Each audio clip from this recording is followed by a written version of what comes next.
వర్ణించుట ఎవరైనా నా వల్ల కాదయ్యా. నీ కృపని వివరించుట నా బ్రతుకు చాలదయ్యా.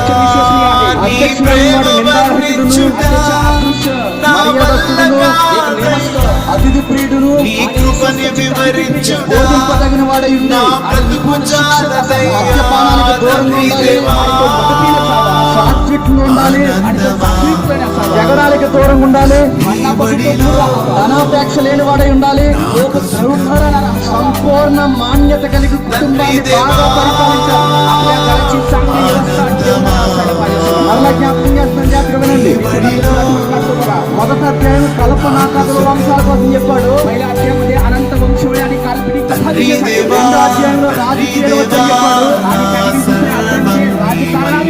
మూడో అధ్యాయంలో సంఘ ప్రజల జాగ్రత్త ఉండాలని చెప్పాడు.